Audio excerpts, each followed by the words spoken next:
Do you ever find yourself criticizing the person you love? Maybe pointing things out, correcting them, getting frustrated over small things they're doing, only to later think, why did I come at them like that? And underneath that frustration, you weren't trying to create a fight. You were trying to feel closer.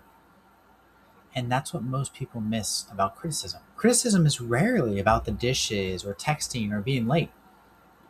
It's usually about something so much deeper: connection. Today, I want to show you why criticism is often an attachment protection strategy, and why the very move you're doing to try and create connection may be creating the very distance you're afraid of.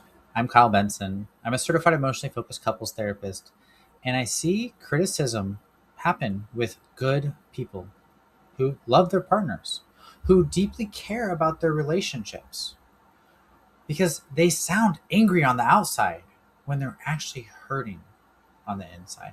Today, we're going to explore why criticism happens, what it's protecting, and how it creates a cycle that keeps couples stuck. We're going to use a framework I call steps to understand it. Before we walk through the steps of criticism, let's get something straight. Criticism doesn't usually come from not caring.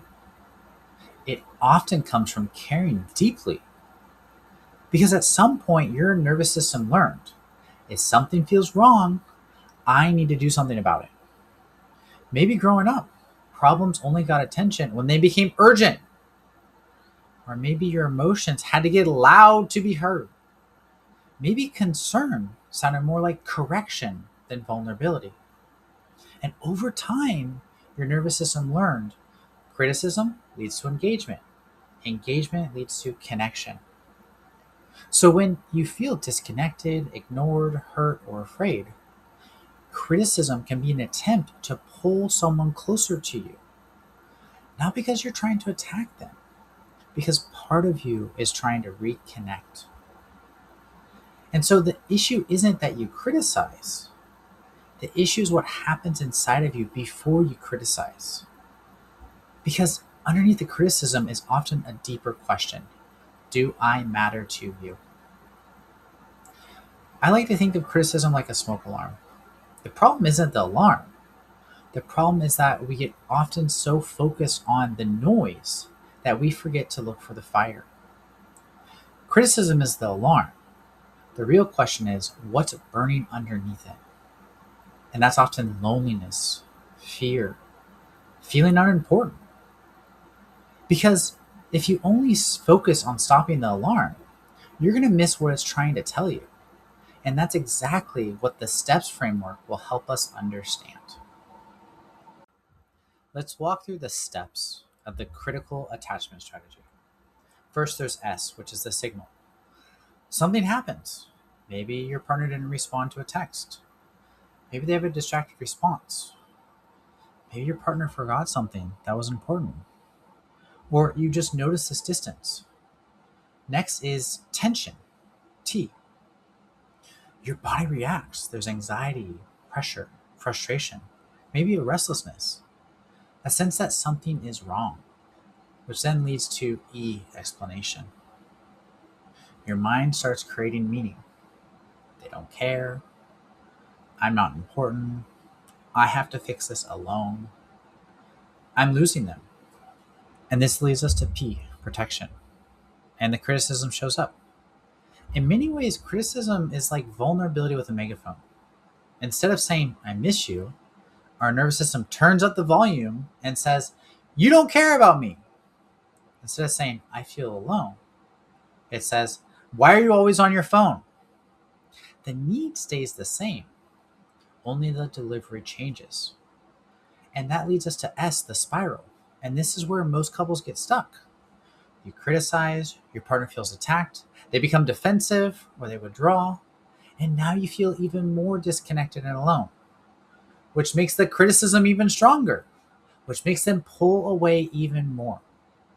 And neither person gets what they need. One partner just wants reassurance, the other wants safety, but we both end up feeling alone. And this is where the conversation shifts.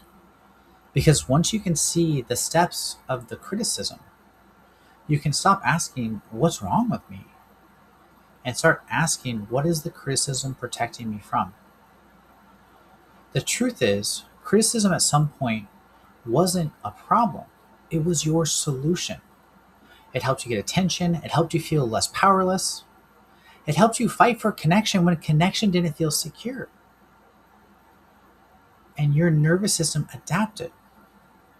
And that's so important to understand, because we can rarely change behaviors that we judge, but we can change behaviors that we understand.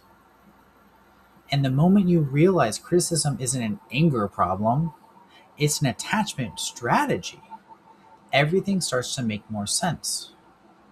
Because once you can recognize the hurt, the fear, loneliness, or longing underneath the criticism, you no longer have to express it through criticism. You can begin expressing the need directly. And that's ultimately what makes secure attachment.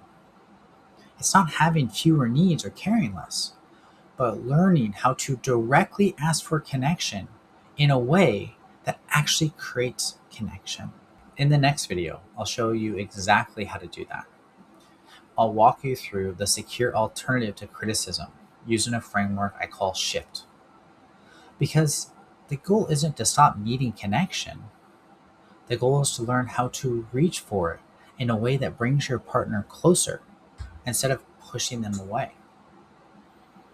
But before you go, let's just take a moment and apply the STEPS framework to your own life. I want you to think about a criticism that you find yourself saying most often in your relationship. Maybe it's, "You never listen. You don't care. Why are you always on your phone?" Or maybe it's something completely different. I want you to pause for a moment and get curious. If that criticism is a smoke alarm, what's the fire underneath it? What are you actually feeling? What are you needing? Is it connection, reassurance, attention, support, to feel important? I would love to hear your answer in the comments. Because the more we can understand our protection strategies and what they are trying to accomplish, the easier it becomes to create the connection we're actually looking for.